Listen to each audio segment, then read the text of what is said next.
O ex-presidente Donald Trump está sob a mira da justiça americana. O republicano é alvo não apenas de uma ou duas, mas múltiplas investigações simultâneas em locais diferentes do país e sobre temas distintos. Na tarde de ontem, dia 30 de março, Trump se tornou o primeiro ex-presidente da história a ser indiciado por um crime.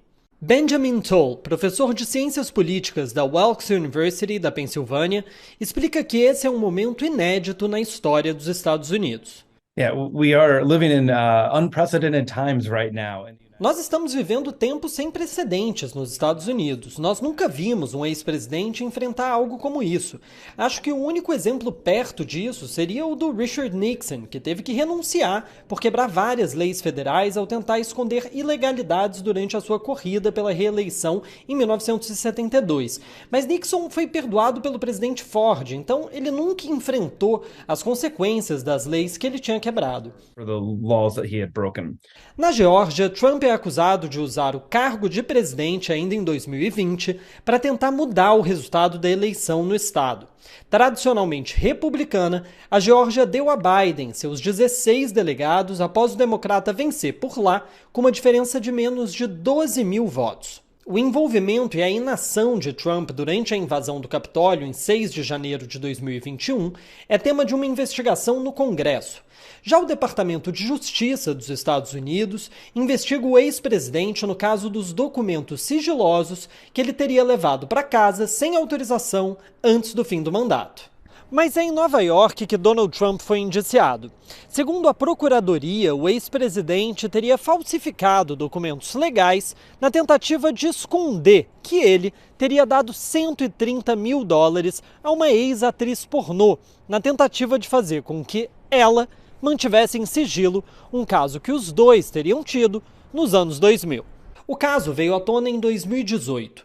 Stormy Daniels, a atriz, afirmou ter recebido o dinheiro do então advogado de Donald Trump, Michael Cohen, em 2016, durante a eleição que levou o republicano à Casa Branca. O advogado assumiu o fato e afirmou que teria agido a mando de Trump. Cohen foi condenado a 3 anos de prisão, mas Trump saiu ileso porque ainda ocupava a presidência. Agora, sem mandato, a Procuradoria de Nova York está decidida a condená-lo. Comentei com Benjamin que esse processo parece pequeno em relação aos demais, e perguntei a ele se a intenção da Procuradoria era fazer algo no estilo Al Capone, que apesar de todos os crimes que cometeu nos anos 1920, só foi preso por um deslize fiscal no imposto de renda. Ele acredita que é por aí. Yeah, so the Sim, a punição que ele pode receber em Nova York por causa do pagamento de suborno é relativamente pequeno em relação às que ele pode enfrentar nos demais casos. Mas dito isso, existem evidências muito mais concretas nesse caso de que o que ele fez foi de fato ilegal. A punição seria menor, mas é um caso mais óbvio de que a lei foi violada e por isso torna a acusação mais simples nesse contexto. prosecution in that context.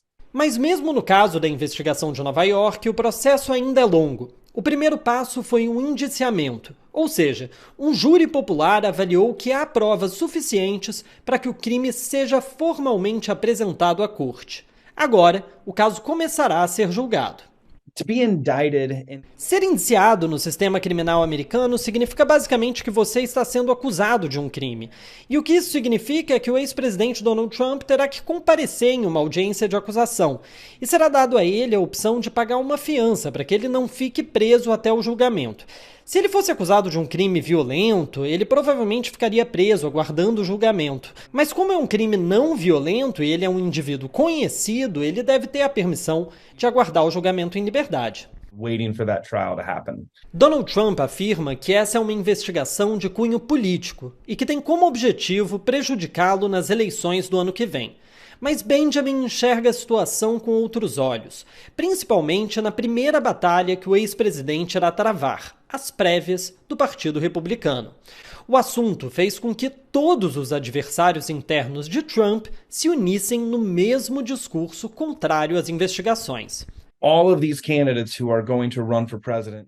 Todos esses candidatos que estão concorrendo à eleição sabem que eles precisam derrotar Donald Trump. Individualmente, secretamente, eles devem estar torcendo para que ele seja condenado e que isso torne menos provável como candidato. Mas eles não podem dizer isso politicamente, e mesmo que eles acreditem que ele é culpado, eles também não podem dizer isso politicamente.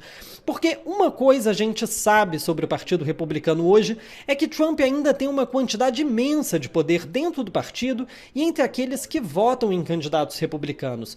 Então, se você quer vencer como um republicano hoje, você não pode bater de frente com Donald Trump. You cannot cross Donald Trump. O provável principal adversário de Trump nas prévias republicanas, Ron DeSantis, afirmou no Twitter que o indiciamento é anti-americano. Ele é o governador da Flórida e afirmou ainda que não extraditaria Trump para Nova York. Já Nikki Haley, que também disputa a vaga do partido, afirmou na Fox News que o processo se trata de uma vingança e não de justiça. Segundo informações da mídia americana, Donald Trump deve se entregar à justiça já no início da semana que vem. Pedro Paiva, de Nova York, para a TV 247.